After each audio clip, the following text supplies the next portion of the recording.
Good afternoon, everyone. Thank you so much for joining for today's session. My name is Varun. I head hospital success at Medlearn. Medlearn team is excited to connect with all of you once again in its popular series of industry expert session, where we ensure that healthcare professionals get an opportunity to interact with seasoned leaders from healthcare.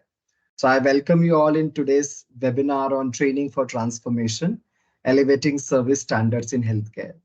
So before we introduce our esteemed speaker for today's session, we would like to give you a quick brief about Medlearn, what we are, what we do, requesting Subhashri to kindly play the video for us. Thank you.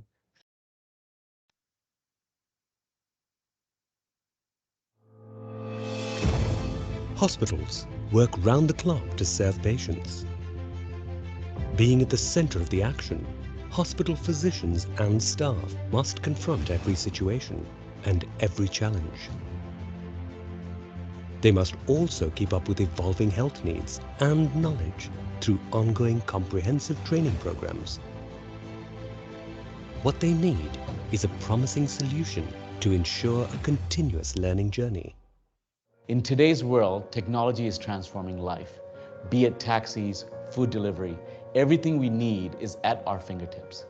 Education is also going through a transformation, and we are at the forefront in the healthcare industry. Medlearn is a comprehensive learning, training and skill development platform incubated at Impelsys in India for healthcare professionals to attain the right mix of content, learning and skills that help them throughout their career. The platform offers a wide variety of courses that enable hospitals to meet their employee training and development needs in areas of quality compliance, soft skills and induction. The platform is designed in a way that it enables easy tracking of the real-time status of their learning progress. What's unique about this platform is that it's accessible anytime, anywhere, ensuring quality learning literally at your fingertips.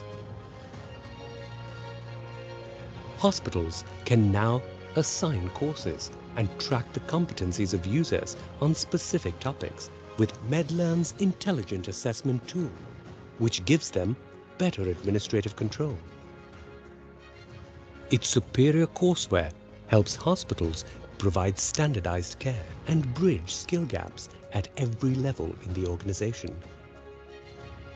The healthcare professionals will also become more efficient and empowered when their learning journey progresses with ease and at their convenience. Let us unite to improve healthcare in India by spreading knowledge through technology. Medlearn, better prepared for better care. Thank you, Subhashri. Now I request Mr. Deepak Sharma, who is the CEO and co-founder of Medlearn, to kindly introduce our speaker for today's session. Thank you, Varun. Very warm welcome to Anjali. Anjali, so glad to have you on board. Just for the benefit of the audience, I'll give a quick overview.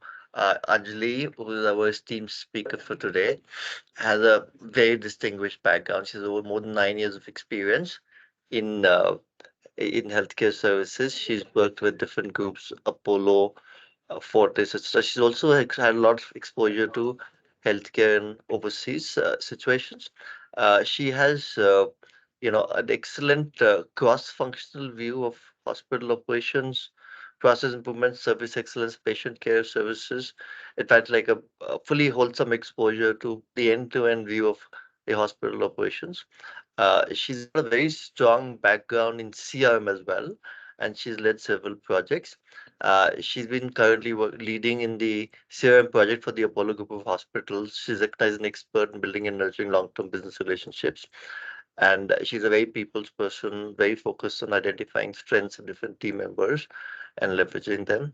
And thank you again, Varun, once again for bringing such stellar leadership to our series. Thank you so much. And welcome once again, Anjali. Looking forward to an amazing session. Thank you. Thank you so Thanks. much. Thanks, Deepak. And Anjali, I would also like to add that I'm among those privileged ones who have gotten an opportunity to witness your work at Apollo and experience your excellent oration skills in person. So I'm really looking forward to get great insights of all the 400 hospitals that we have at Medlan. Everybody was so excited to understand about service standard, service excellence. So looking forward to your insights. Thank you. Over to you. Thank you so much, Varun and Deepak, for the beautiful introduction. And thank you for making me joining the session today, the forum and the platform wherein people from different healthcare organization, many different healthcare professionals are here joining with us today. So thank you so much, everybody, for taking out your time and joining with us today. The platform, this particular platform will help us to exchange our ideas, will help us to exchange our knowledge with each other. So what could have been better than coming here and sharing those with you? So on that note, I would want to start the session. So I'll be taking you through a presentation. I have compiled my few of the insights, few of the inputs which I had to give it to you in a form of presentation. So I would be displaying it here. Keep jotting down your questions. We will be taking down the question at the end of the session. And in between, if you have anything to say, you can mention it there in the chat box too. So allow me to share the screen and then we will start the session. Thank you once again for joining.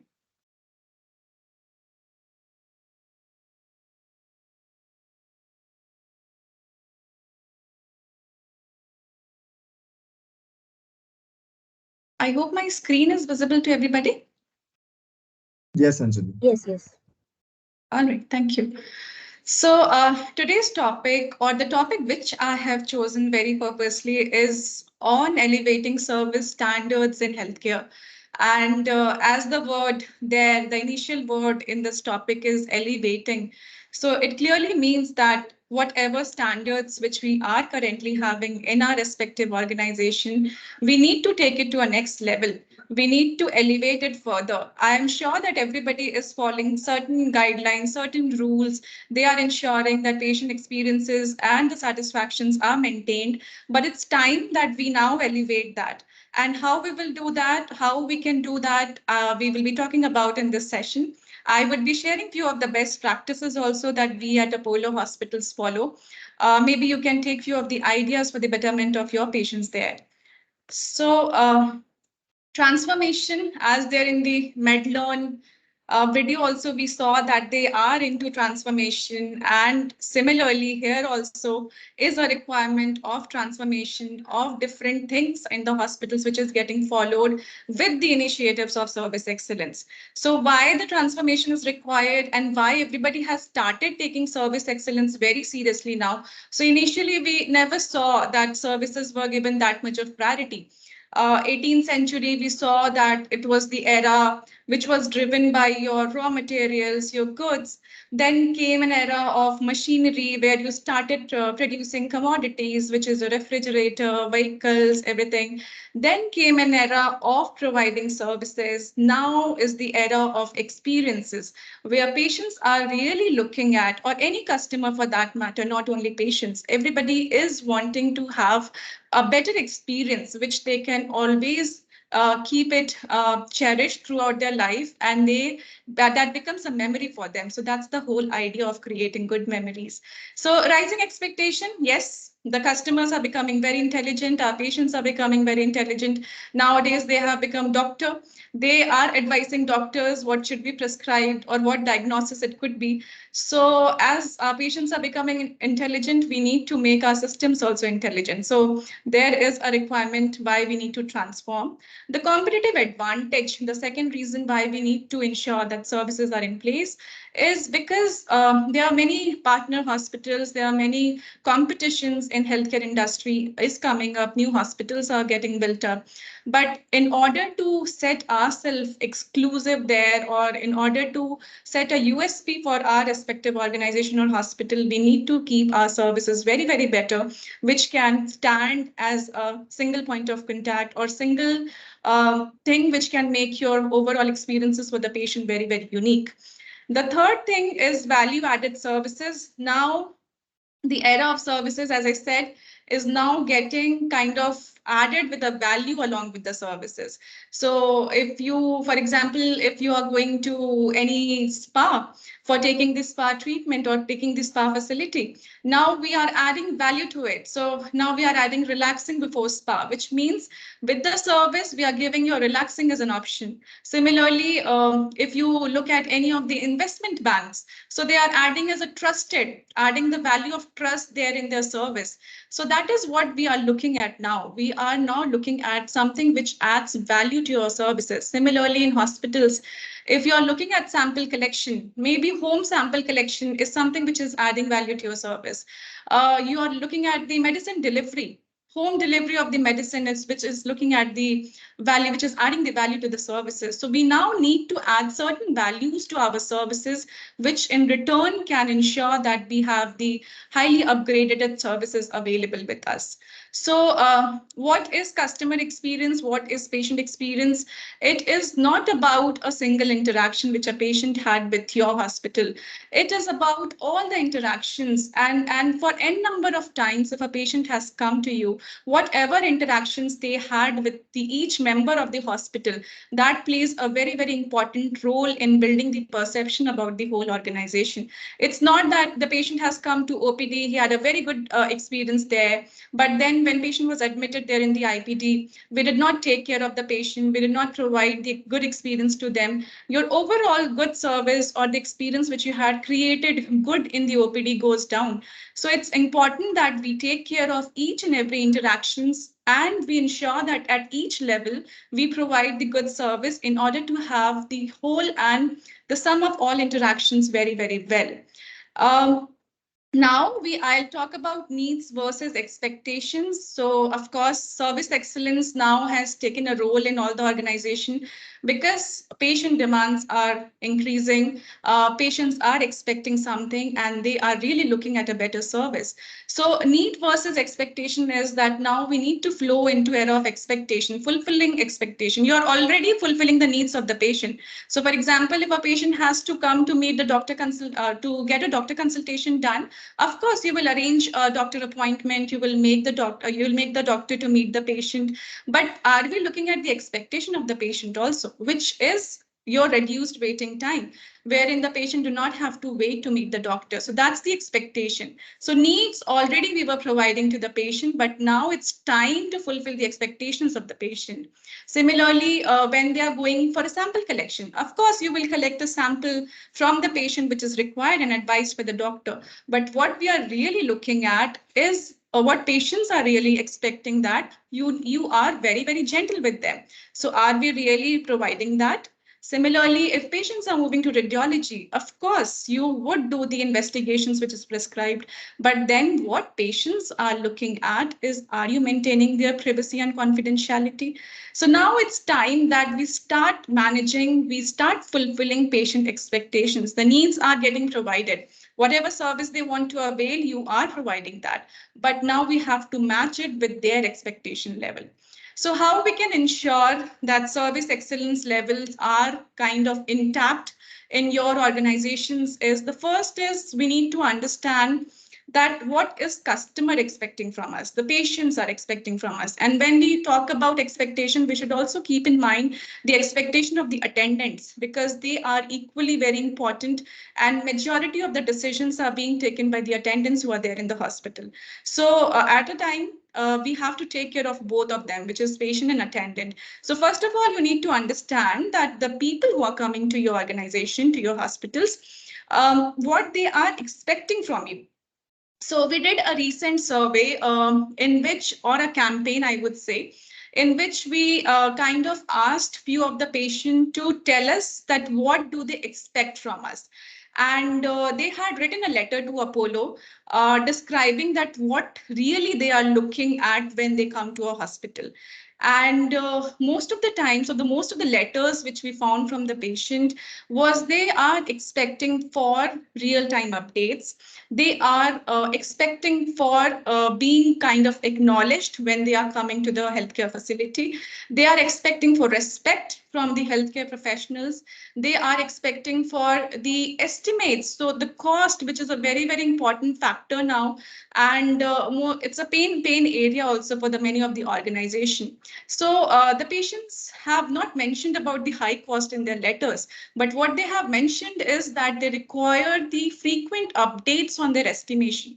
If there is a change in the value, somebody should, I mean, the change in the estimation value, somebody should come counsel them that there is a change in line of treatment because of which the estimation is going to get changed. So they are expecting such frequent updates. Similarly, they want our healthcare professional to handhold them, guide them properly.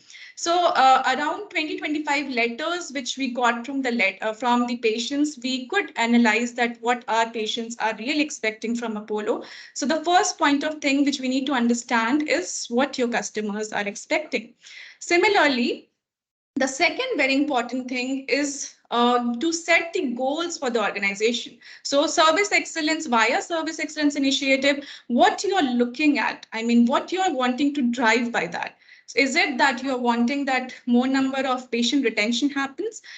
Is that you are looking at the customer loyalty through service excellence or ensuring the services are provided the best, or you are looking at the optimum utilization of the resources? So what your basic and the main goal is towards establishing this department or towards ensuring the implementation of all the important initiatives. So both the values, if you kind of draw a diagram, kind of you mention it, kind of you document it somewhere that, okay, this is my customer expectation, I mean, patient expectation, and this is my company's goal with the service excellence being driven. So then you will be able to set at least the base of the whole department. Coming to the next slide. So of course, what we measure gets improved, we all know. And many of us are having a proper feedback channels or the origins from where the feedbacks are coming into us in place. But there are certain things which many a times we miss on. And as the session is about elevating that, we need to elevate our survey forms also.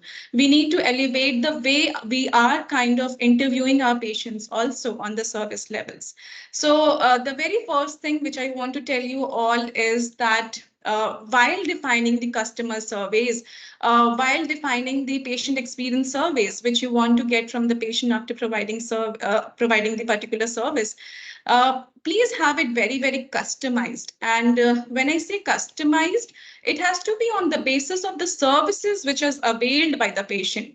So what I see majorly in many of the places, I would not name, but I've seen that the questions are all related to all the departments. So for example, I as a patient, I have not undergone OT. I was not there in ICU, but in the survey form, you are asking me a question related to OT, related to ICU, related to radiology. So there the answer or there the conclusion which we are getting out of the survey is not correct, because I have not been to that department and I'm rating that department, how justified it is. So we need to have our survey forms very, very customized. At the same time, what I will say is, please add the questions accordingly. So for example, if somebody has come via ER, emergency, and has got admitted, we must should ask them how was their emergency experience. We should not miss out on asking that question from them because they had an experience from them. So your services, your surveys should be very, very customized on the basis of bill types. So what we have got it done here is that wherever we have the bills available for the patients, we got the questions added automatically in that. And we have customized the surveys here so that we get the surveys from the correct group of people. The second thing is your omni-channel feedback sources. So it's very important that we keep our sources open for the patient, whether it's website, whether it's your phone call, whether it's your email. Patient should be allowed to write survey about their experience anywhere. And these all surveys should be coming to a single particular tool where you can kind of evaluate, you can see all the feedbacks together. Similarly, many of the times we do not know how to give the feedback or how to raise a concern. We are not aware. until and unless a guest relation officer comes to me and asks for a feedback. If I have any audio experience, if I have any bad experience, I don't know how to put my feedback across. So hospitals should also be looking at establishing a system or displaying the important links or the QR codes there in the important areas of the hospital where a patient can scan it, they can give the feedback, which lands in your particular portal and tool in which you analyze the feedbacks. Patient would feel that, okay, their feedbacks are important and you are giving them a chance to give a feedback. So have a omni-channel feedback where all your online platform feedbacks, all your QR code feedbacks, all your inside hospital collected feedbacks lands at a particular tool for your better analysis. And maximum coverage, this means that, of course, when you are there in the hospital, you are the guest relation team members, they are getting in touch with certain segment of people and they are collecting feedback. But do you think that that is sufficient?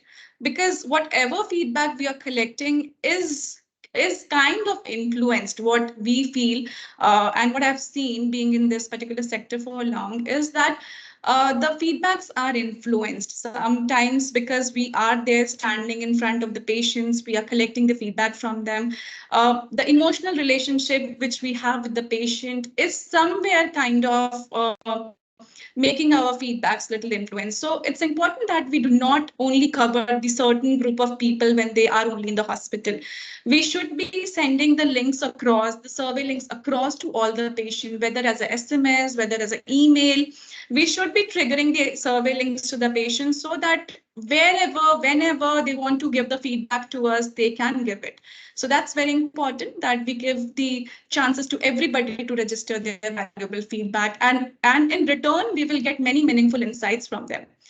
The third thing is sample size. Of course, many people are confused on the fact that what should be a sample size looking at with which we can have a better analysis done about the satisfaction scores and services.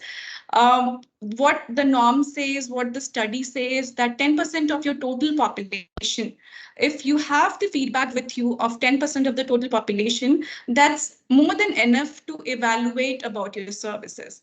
So do not run after having so many feedbacks with you available. Also, at the same time, you cannot conclude something with a very less sample available with you. So in between 10% is what we say, and then we can have a meaningful conclusion with that. And one thing to stress here is multilingual forms. Please make your forms in all the available languages, the survey forms which are available with you. Sometimes we see that the language which is there only available is in English. And we have people, we have patients, we have attendants traveling from different parts of India, and they have difficulty in understanding the value of the question. So when you ask NPS question from them, they might not understand the meaning of it. Or when you ask to rate certain departments or something which is not there in their comfortable language, your feedback would not be that great or would not be that genuine, I would say. So have your forms available in all the languages. So do a study that which all states of people and the patients are coming into your hospital majorly. At least in those languages, we should be having our forms developed so that we get a better analysis. The last thing is look at both the details, which is quantitative and qualitative in nature. So quantitative, of course, we ask them to rate how likely they are going to recommend the hospital to their friends and family, what level of quality we are maintaining. So all these are quantitative questions where you give a rating scale to the patient and they give you a rating on that. But what about the qualitative feedback? We also need to understand about it. For example, a patient has not rated a department, let's say housekeeping of a hospital. They have not rated good to that particular department. But what is that patient has not liked about that department? How will we coming to that information? So only by assumption, we kind of tell housekeeping department that, see, the patients are not giving good score to your department, please improve your services. No, we really need to understand that what is not correct in that department and how we can add qualitative questions in our survey is, so for example, any patient rates any of the department low. The second drill down of the question should be coming in asking about what was not correct or what could be improved, giving them certain options. So this will help us to get both the quantitative information and qualitative information at the same time. So then we can go to the housekeeping department and we can tell them that, see, the washroom cleanliness is something which patients are not liking about the hospital. It's about the ventilation which is there in the washroom not available, which patients are talking about. So to understand it better, we need to have the information collected in both the formats. And last but not the least, it's very, very important that how we handle the feedbacks. It's not only the duty of the hospital or any organization just to collect feedback and to give the data to the management. No, the patients are expecting a revert on their feedbacks. So it's very important to have a process set in your hospitals that how you are responding to those feedbacks, especially the complaints and the suggestions which patients are giving to us, how you're responding to that. And that plays a very major role because patient feels valued if you call back to them acknowledging their feedback. It's not necessary that you always have a solution for the feedback or the problem which patient has mentioned. But then when you give a call to them, you tell them, you acknowledge the fact that they have taken out time to give a feedback for you. It makes them feel valued. And next time also they would want to give the feedback to us. So it's important that we call them back for acknowledging the feedback which they have given, or it's a complaint which you have resolved. We need to tell them with the solution of it, what RC you have done, what preventive action you have found and you have implemented. That needs to be communicated to the patient. They should not feel that again and again you're giving feedback, but nothing is happening with it. Nobody is responding from the hospital, and eventually they will stop writing anything about it, or they will stop coming to the hospital. So it's important that we tell them that, sir, ma'am, we have received your feedback and we are working on it. And this is the stipulated TAT in which we would be coming back to you with a solution. And at the same time, we also have to have a closure TAT monitoring. So it's very important that if a feedback has come to you, you close it within TAT. It's not that you're taking 10 days to resolve a complaint, you are taking 20 days to resolve a complaint. You should have a mechanism there in place via which you can analyze that what is the average TAT being taken by your organization, by your hospital for closing the patient complaints. And then you will kind of ensure that, okay, the responses are going to patients on time. Because waiting for 10 days and then giving a call to the patient to say that you had given a feedback is not correct. So immediate solution, or at least immediate response. If you do not have an immediate solution to it, immediate response is something which patients are expecting. So as important it is to collect the feedback, at the same time, it is important to revert on those feedbacks. Moving to next slide. So measurements, we all know that NPS is something which the hospitals are looking at. Now, as we are wanting to elevate the services, so of course we need to elevate the measurement criteria also, what we are looking at. So of course, online reviews, ratings, Google review is very, very important. I see many of the organizations not giving that much of importance to the online platforms and the reviews. Many of the reviews are there, but nobody has responded to it. That's not correct. If somebody has given a wrong feedback or a negative feedback there on your social media platforms, on your Google platforms, it's important that we revert on those. And it's also important that we take care of the rating, because many of the patients, and the study says that most of the new patients who are going to the hospital for the first time for any checkup, they try to search on the Google platform about the hospital. So it's very important that we keep our Google page very, very clear. I would say, of course, you can't stop anybody to write a negative feedback, but if somebody has done that, we should respond it there so that somebody who's reading it, they know that, okay, they are responding to it and they are very particular about the responses also. Patient interviews is something which now we have started conducting in our hospitals, where we do a sample study where we pick few of the patients from OPD, we pick few of the patients in IPD, and there is a it can be somebody internal, I mean, from a non-biased body who can interview the patient. If you have a service excellence department, somebody from service excellence can interview them. If you do not have any such department existing, maybe we can ask somebody, we can outsource somebody to come and interview your patients about the services. And when we started interviewing these patients on one-on-one basis, we started understanding more about our service levels. So it was the service which, of course, the patients fill. But when you sit with them, when you interact with them, you get many more insights which can be kind of corrected in your respective hospitals. So we have started doing that eventually, and the score is computed on the basis of, so for example, let's say we have interviewed 10 patients there in the hospital. So how many patients have given a good experience? How many patients have spoken good about the overall experience? How many patients are neutral about it? So that we have started kind of evaluating by doing patient interviews. Apart from NPS, what we really need to look at, so overall NPS is good. You need to evaluate it to understand how your hospital is doing, and we all are doing it now. But it's now time to shift.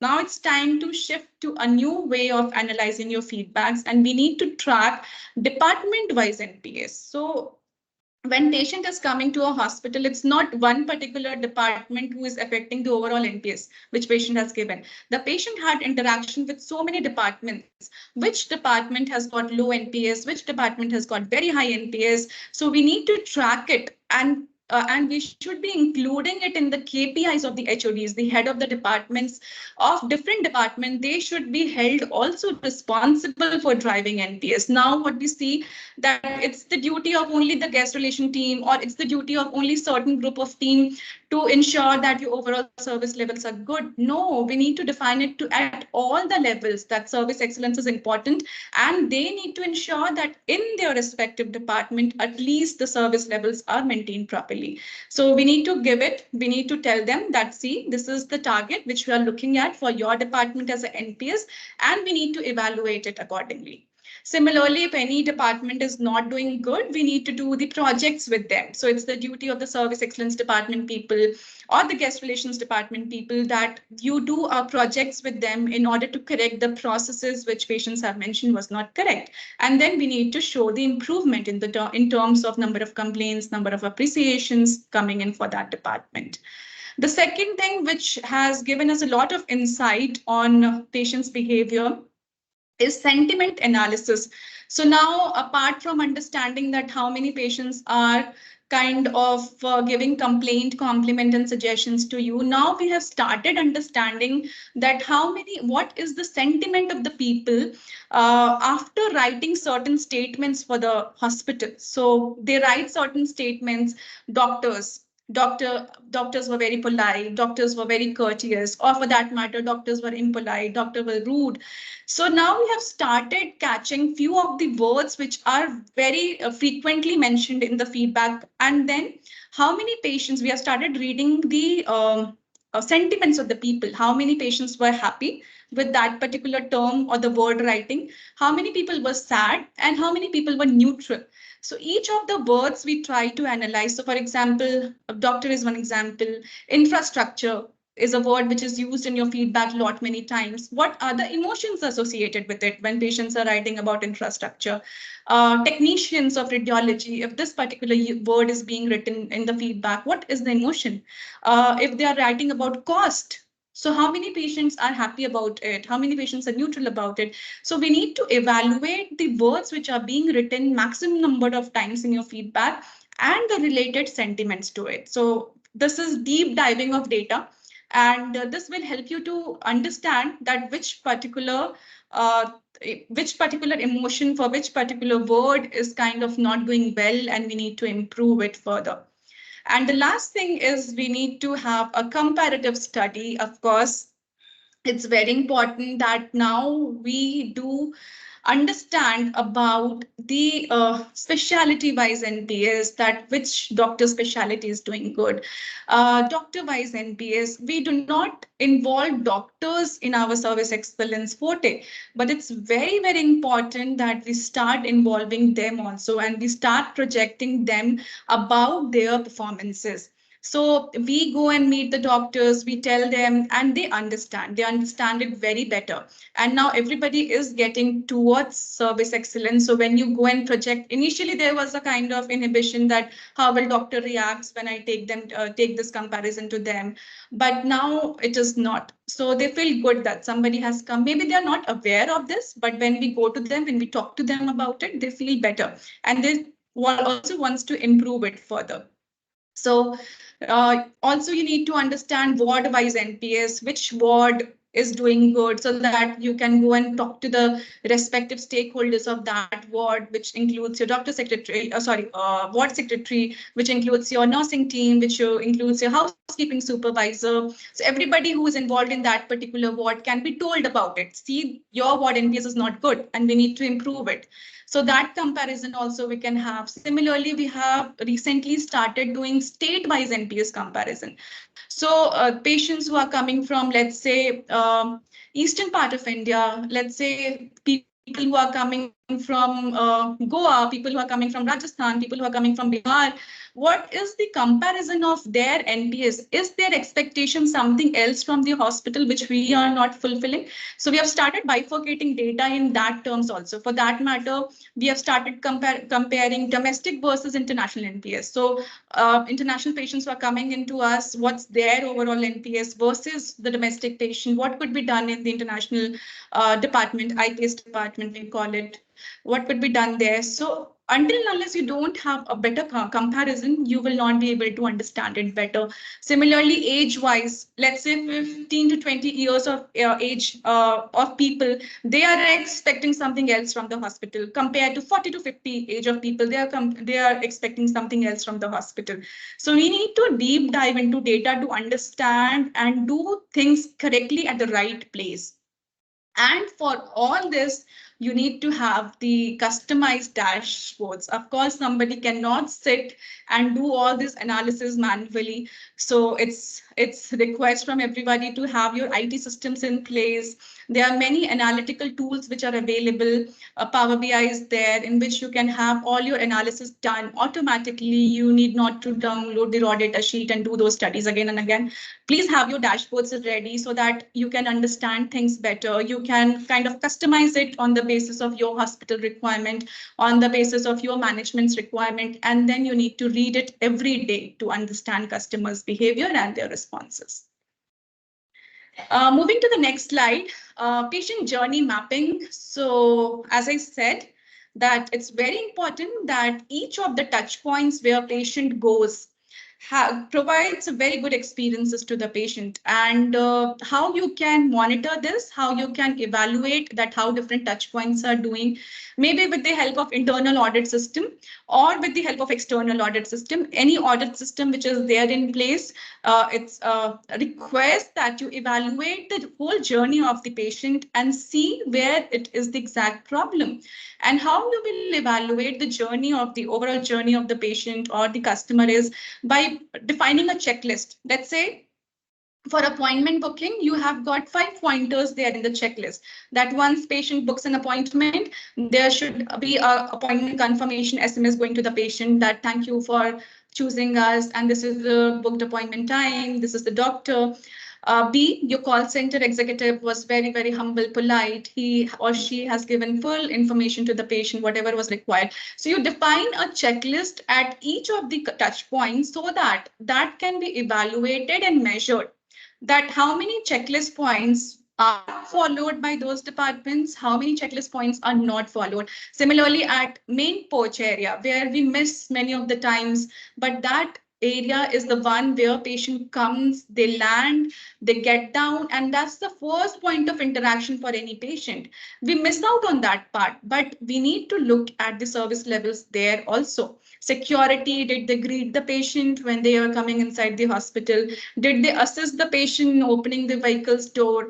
Did they provide the patient with wheelchair or stretcher, whatever it was required? So you define your service levels at each of the touch point of the customer journey, of the patient journey, and then try to evaluate it on a weekly basis, monthly basis, whatever, every fortnightly you want to do that, you can do that. But it's important that we kind of formulate a checklist and do analysis of that to understand. Similarly, consultation experience, was the appointment completed, whatever set you have, the set time. Here we have 15 minutes set as a appointment waiting time, whatever appointment waiting time you have kept, how many patients were met in that. Post-consultation experience, after patient coming out of the OPD, somebody checked the prescription of the patient, they guided them further, where to go, what step to take next, how to book for investigation. So all those things are to be kind of analyzed at each of the levels to understand which area really requires improvement. So that's about patient journey mapping. And to understand in the terms of, again, when I say when you do a journey mapping, understand in terms of scores, in terms of percentage, that how that particular area. So from there, you can show the improvements also further. So for example, today you have done the audit. After 1 week, when you have done the audit of that particular area, what was the score? So it's better when you show a quantitative comparison in terms of the journey mapping. Very important, which many of the times we miss on, is about taking care of our team members, our family members.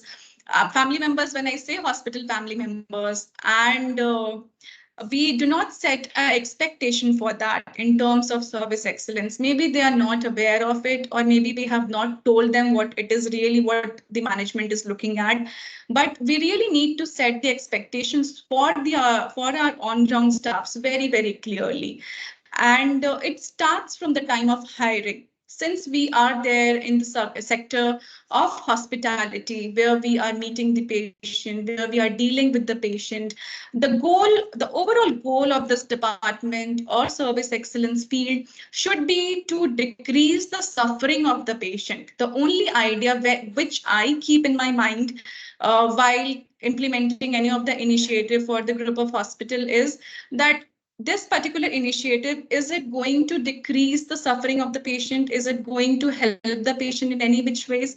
So we need to keep that in mind, and accordingly, we need to train our on-ground members also. So the hiring of people, initially it was not given that much of importance.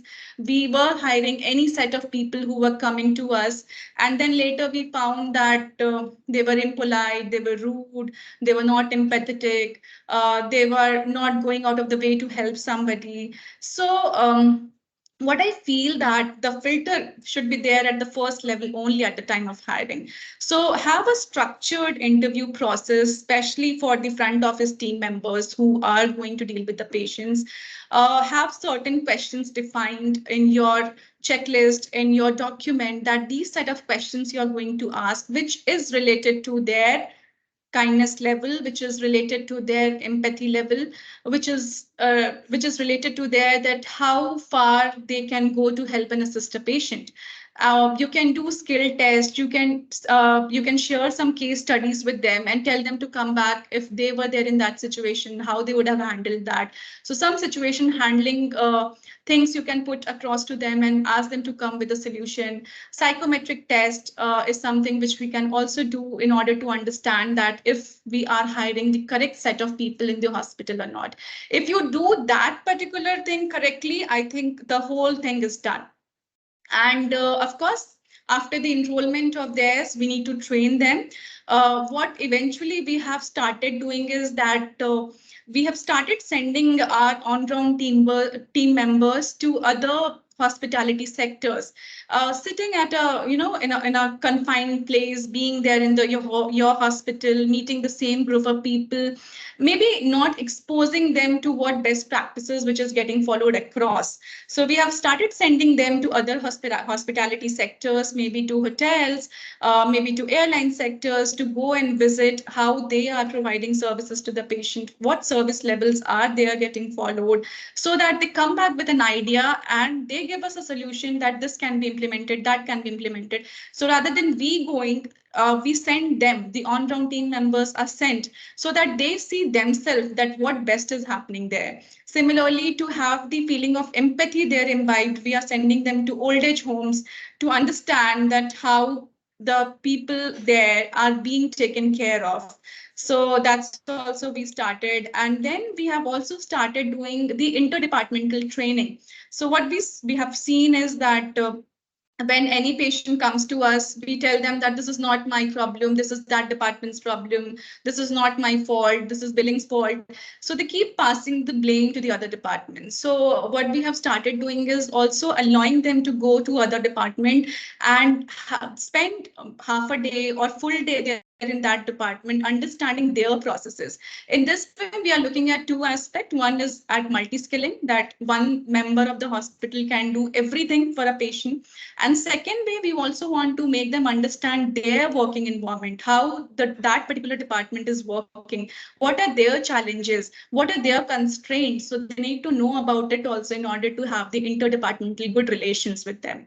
Similarly, we can look at organizing grooming workshops. So grooming plays a very important role, especially in the service sector, where we are dealing with the patients, where we are meeting with the patient, how well groomed you are, what body language you follow, what words, sentences you use in your phrases, in your words, when you're talking to the patient in your conversations, what verbiages you're using. Many of the times we see that it's not the fault of the ground team members, it's that they are not aware how to formulate, how to articulate that sentence. And in return, they say something which sounds a little rude. So we need to tell them about different verbiages also. So for example, there's a doctor not available, how they should convey this information to the patient. Similarly, if the doctor is in emergency OT, how we should be passing this information to them. So it's very important that we train them on important verbiages also. Facial expression, body language. Body language is something which they are unaware of, but the person who's there in front of them, which is our patients, they are observing it and they know that, okay, and they have a perception about that particular person. But that hospital member has no clue that what impression he or she has created. So we need to tell them about the do's and don'ts accordingly.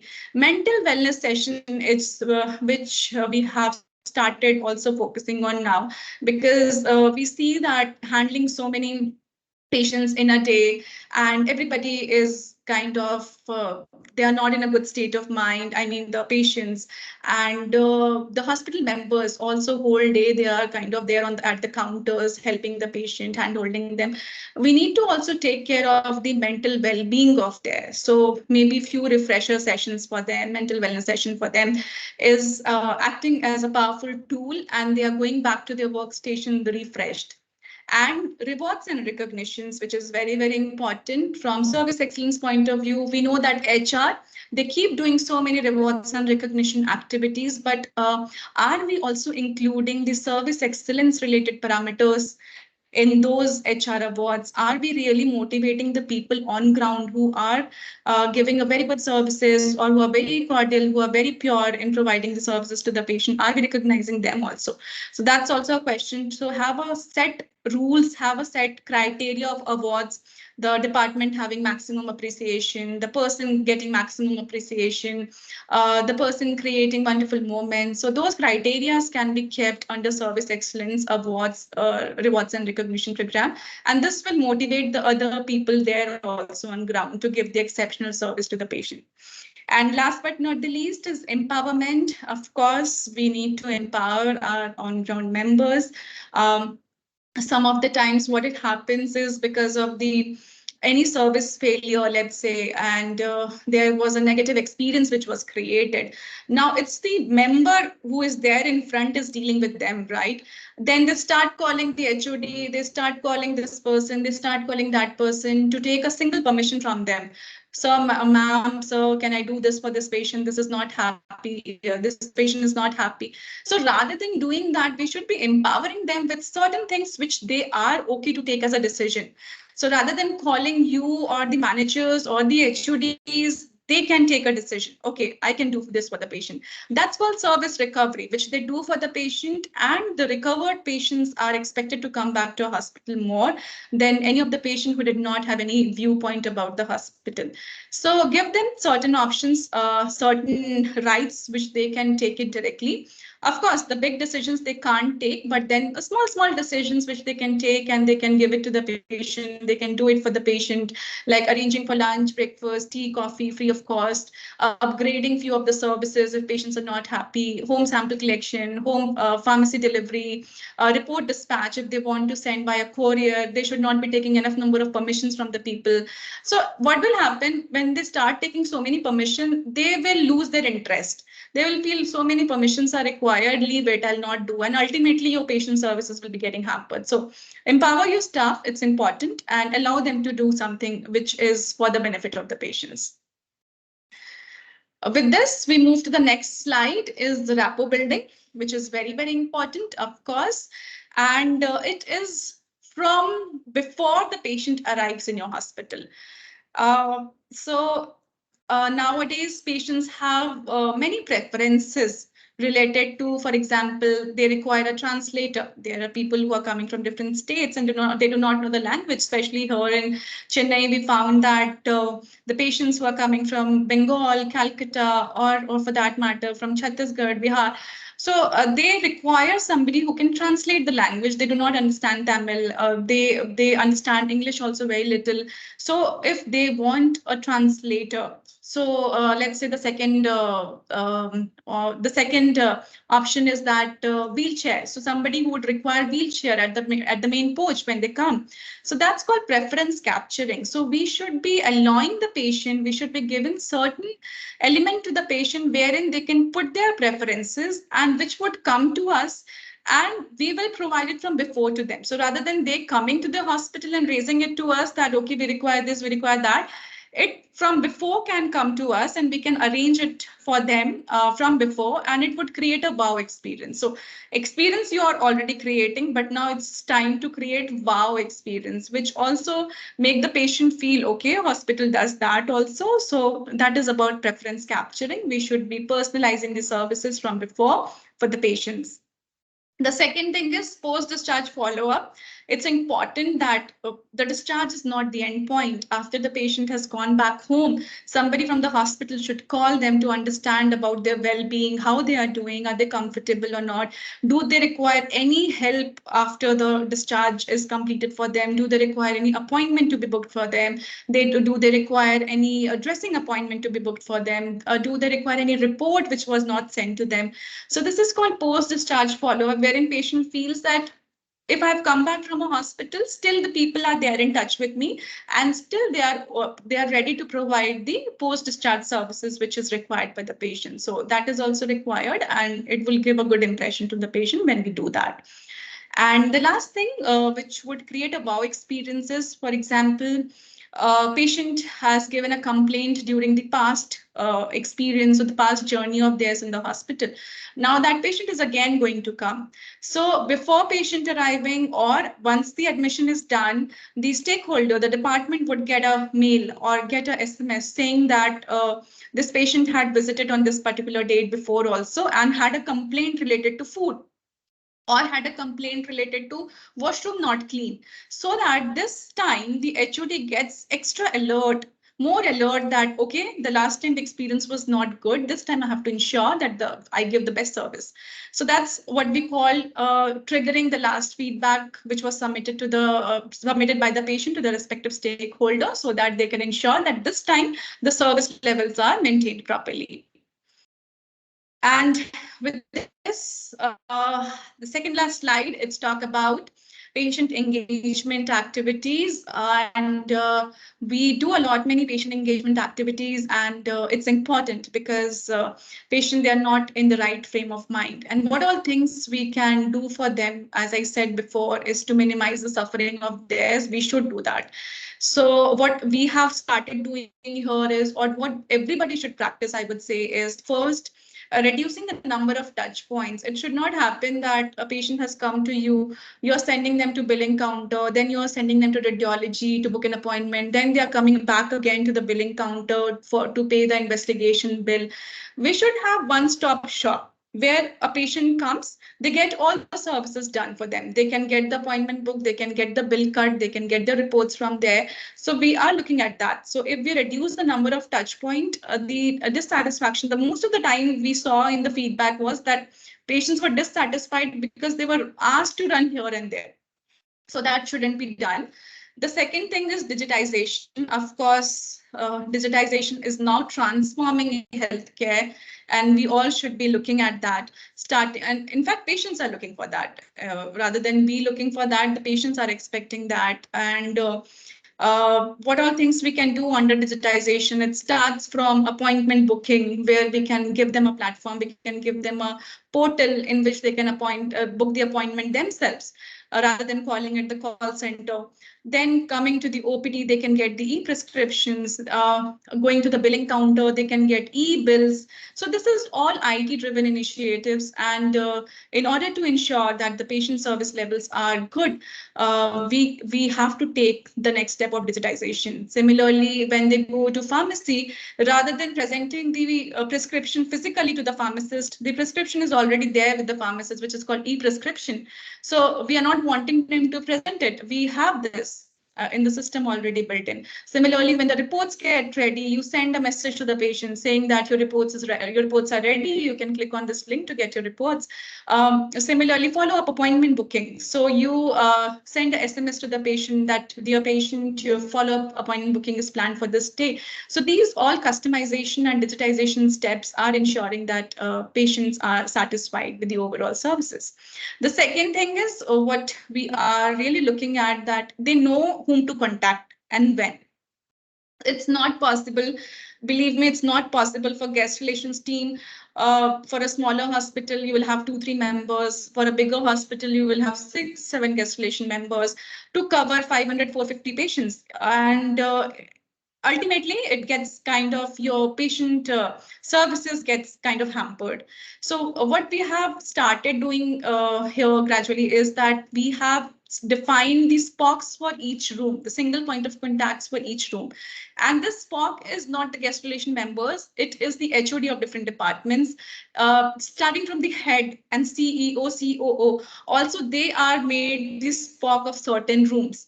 And 2-3 rooms, each of the members are given, they are allotted, and they go and meet the patient. So as patient gets admitted, so I know that my room number is 7401, 7402, 7403. I am responsible for these 3 beds. It's my duty to go and meet them. It's my duty to present them with a visiting card, with a business card, saying that, so ma'am, you require anything, you reach out to me.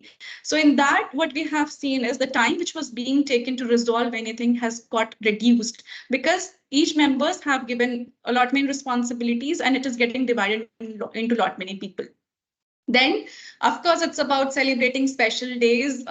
It's not only about celebrating birthdays, anniversaries. It's more than that. Now we can celebrate the different important days like Father's Day, Mother's Day, when the mothers are there in the hospital, and it's the Mother's Day following, when the fathers are there in the hospital, Children's Day for that matter, Women's Day. So we all have started celebrating these days, and maybe we can have certain months divide with a particular theme.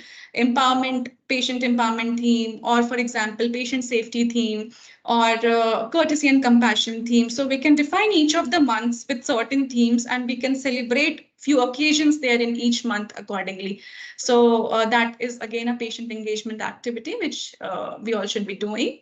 And the last thing which we should also be focusing on is a workshop for caregivers. Caregivers are somebody who are very distressed. They are in a lot of anxiety. They are providing care to the patient. We have never seen that what they are going through. We understand the pain of the patient, but caregivers are equally in pain. So we can organize certain workshops for them, wherein they come and we organize it. Let's say if you talk about the rights and responsibilities of the patient there in those workshops, if we talk about patient safety guidelines, we talk about diet counseling, we talk about mental wellness. So certain workshops in the hospital for caregivers, if we do, that will create a good positive impression on them. And patient family meeting, of course, we should be giving equal chance to the family to put across their concerns to us. So maybe the patients who are not in a good medical condition, or the patients who really want to talk to the management, or who really want to talk to, who have a multiple complaints from different departments, we can have a family meeting organized with them. We should give them a chance to voice out their grievances rather than kind of suppressing it. So these are a few things which we do for patient engagement activities, and we can also look at that. With this, I move to the last slide. As I started with creating experiences, creating memories. So of course, it's important that we create certain moments for the patients. So with that intent, we have launched the two versions of the book. The book is called Smiles Behind the Mask book. And this book has got 50 best stories, 50 very powerful stories, where our staff members, where our non-clinical members have done something exceptional for the patients. So the first version of the book got released, and it was very, very successful. When people read it, they felt that healthcare is not only about providing, the treatment, it's also beyond that. So with that, we released the second version of the book also. And if you want to also read it, it is there available on Amazon, on other online platforms. The few best stories, which a few of them are reflecting here. So I don't have much time to tell you all about it, but then quickly I'll finish it. The first story wherein the nursing team member during COVID times had gone to do the cremation of the patient whose father and mother both got expired. So the patient was himself detected COVID positive, and both their parents got expired. And then the nursing team member, she went to the crematorium ground to do the rituals on behalf of the patients. That was the wonderful story which was created. The second, very few examples I have put here because of the paucity of time.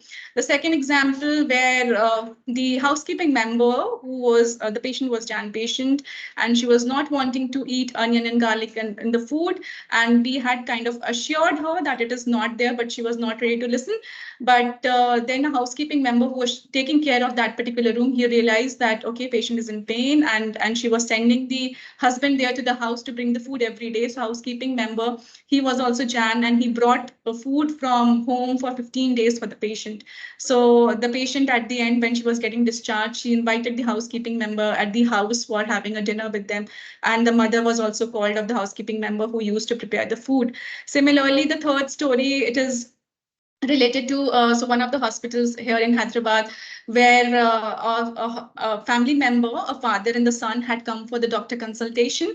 And while returning back, they were just inquiring with the security that how to go, how to navigate there in the city, because they were new to the city. So the security guy, he asked that, sir, ma'am, why you're looking for that? He said that I'm going back to railway station where I'm going to spend a night there, because I don't have a time to, I don't have money to book a hotel. So security team, the security member who was talking to them, he took them to his house, and he said, you have to spend a night at my house. Don't worry, you don't have to spend it there at the railway station. I'll take care of it. So these are certain stories which are there in this book written, and it is not created by only one group of people. You can see all the members are involved here, starting from housekeeping, security, everybody. So that is what we do for the patients for creating memories and creating good experiences.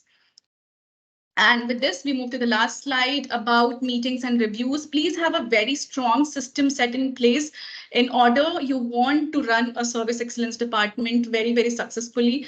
If the proper hierarchy, proper channels, proper reviews are not done, if people are not made responsible, this will die down. So you have to have a very strong system in place where it starts from the on-ground member till the board of directors of that particular organization. So here we have a review every month with board of directors on the service excellence parameters. So if the ground members, if the HODs, they understand that, yes, this is important for the team, for the management team, for the leadership team, everybody will start paying attention to it. But if it is not coming from leadership only, nobody is going to follow it. So have that process, have your weekly meetings done, daily, morning, evening hurdles in place, so that you can, 15 minutes you all can gather, you can discuss about what happened in the whole day. have patient experience committee meetings, form a committee who is responsible for ensuring patient satisfaction, and have those weekly meetings with you in which you will discuss about the instances, about the performances, about the scores.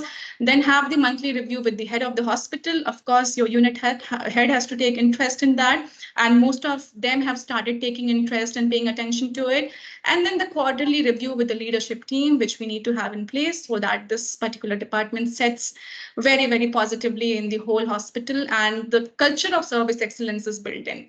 So with this, I will end the slide here, my presentation here, on the note that people remember kindness and generosity, and they pay you back with loyalty. So be kind. That's the very small thing to say, but it creates a bigger impression on the patient and the family and anybody we meet. So on that note, we will end the session. Thank you so much. Over to you, Varun. Thank you so much, Anjali. That was very refreshing and uh, great insights. I believe it is surely going to help all the participants. So, Anjali, before we open the forum for a quick 5 to 10 minutes Q&A, I have a question.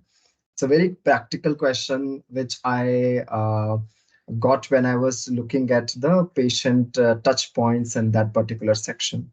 So, Anjali, Right. we know that in every hospital, there is a limited set of people who work under service excellence team or for guest relation. Right. Taking example of Apollo Chennai, where occupancy is beyond 450 plus every day at the main Right. hospital. If we are taking feedbacks and if you see that there are considerate amount of negative feedback, suppose that we have got, now, with limited people who can get into the process of service recovery, how will you ensure that if, for example, 100 patients have written negative feedback within their span of admission, how will we ensure that everybody is getting the solution with those limited people who are working with service recovery? So, how are you managing it as head of service excellence, that being patient satisfaction not compromising, service standards are in line, patient all negative feedbacks are also addressed with some limited resources? How do we ensure that? Right, Varun. So thank you for putting that question across. And with your question here, I'll move to one of the slides which I was presenting here about empowering people on the ground. So I said it is not possible for the guest relations team members to be available all the time everywhere, because as you said, we have limited number of people. But once we start empowering our on-ground team members, which starts from your front office member at the reception, your F&B team members taking certain decision, your housekeeping members taking certain decision on behalf of the management, I think we can cover most of the patients who are there in the hospital. And if they undergo any of the negative experience, any patient, they are the first ones to deal with them. So rather than giving a call to guest relation member to come and resolve it, they should be the first point of contact to do a service recovery of the patient. So it all boils down to empowerment and how we train our on-ground team members, the front office members on that. Very aptly responded, Anjali. Thank you. I guess empowerment is required.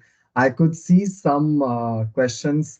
In your experience, what is the key challenge hospital face in implementing service excellence protocols? Any challenge on ground Uh, that people are? Right. So, a few of the hospitals where, I mean, talking about Apollo itself, we see that before it was all manual. So now we have shifted to a correct process of getting everything automated. But then initially having 10,000 feedbacks, they are manually collected on a paper, and then somebody from guest relations entering those feedbacks in the system and then analyzing it was little difficult. So the first challenge was the manual and paper-based thing which was happening there in the hospital, how to eliminate that. And the second thing was to make people understand that this is important, to move out of their comfort zone. People are very, very satisfied with what they are doing, but how to make them understand that by changing your behavior, by changing certain processes, we can kind of change the whole customer experience. So that was a little difficult for us to make a culture change, wherein to make the people understand that this is important and this requires a revision.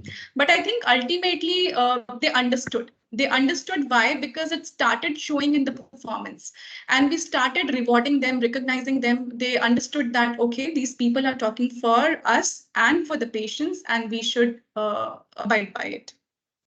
So another question, Anjali, I believe you have already answered it somehow with the help of NPS scoring and systematic patient feedbacks. How can we effectively measure impact of service standards on patient satisfaction?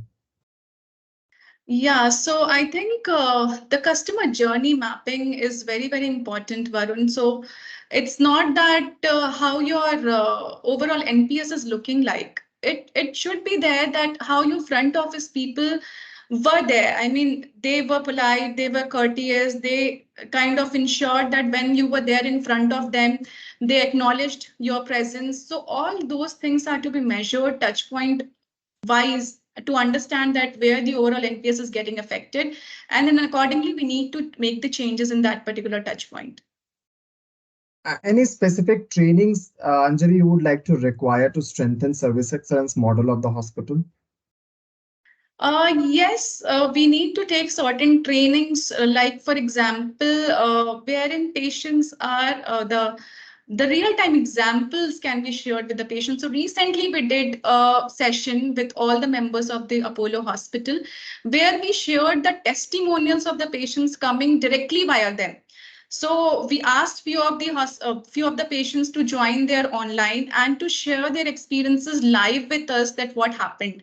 And when the on-ground team members, they met with them and they got to hear them that how was their overall experience. Some of them got really overwhelmed because patients were talking very high about it. And few of the patients, and few of the patients who did not talk about it right, they understood that it's not only we talking about service excellence, who is patient is also expecting something. So if it comes directly from patients, we can kind of train them better. Maybe we can have recordings of the patients in which they can present their testimonials played in front of them so that they understand that this is important and patient also requires that. So on that note, Anjali, thank you so much for agreeing to do this session for us. And I'm sure the insights are really going to help organization restructure, streamline their service excellence. For all those who have missed out and joined late or had a lag in between, you can go to the YouTube of MedLearn and you can check the link for today's session. We would also be mailing the link to all those members who have joined. You can also reach out to us on MedLearn info page, that is info@medlearn.com. You can also visit our LinkedIn for more details about this particular session. We will also be posting the link of today's session on our LinkedIn page. For more details on similar sessions by industry experts, you can stay tuned on our LinkedIn page. We keep on posting about these sessions and the links of the sessions which we have previously conducted. So once again, thank you, Anjali. I really appreciate your time and effort from your busy schedule. We are really fortunate that we have gotten an opportunity to have understanding of a very structured organization like Apollo. So thank you so much, and we wish you all the very best. Thank you so much, everyone. And thanks once again, Varun, for organizing this and giving me an opportunity to address everybody. And we will together flourish and we will ensure that patients move out of the hospital with utmost satisfaction. Thank you so much. Absolutely. Thank you. So, Subhashri, I Thank you. request you to kindly share the screen. So, for all the participants, we have information that we are planning a Train the Trainer certification workshop. This workshop is primarily for all the professionals who are planning to get certified in Train the Trainer program. The session is going to be virtual. There are going to be live assignments. You will get an opportunity to present your expertise to a group of crowd. You can immediately implement the learning which we're going to have in the session. The advanced Train the Trainer course you are going to get. You will also get trainers handouts. We will be focusing on interactive case studies of learning. We'll understand the learning behavior, and we would also be personally assisting for the post-training support. So we can share the link. You can reach out to us on our LinkedIn. You can reach out to MedLearn hospitals, can reach out directly to the hospital success SPOCs. I would be taking the session as I'm the trainer coach from Tata Institute, Mumbai. So feel free to enroll for the Train the Trainer certificate program. You will be certified TTT coach. We are planning similar workshop, but let's start with this particular workshop. It's planned on 15th March, that is Friday. So let's together build a community of seasoned learning and development professionals and make entire healthcare a happy place for patients, for healthcare professionals. Thank you so much. Stay tuned for upcoming sessions. We wish you all a very happy learning experience with MedLearn. Thank you and have a great evening ahead.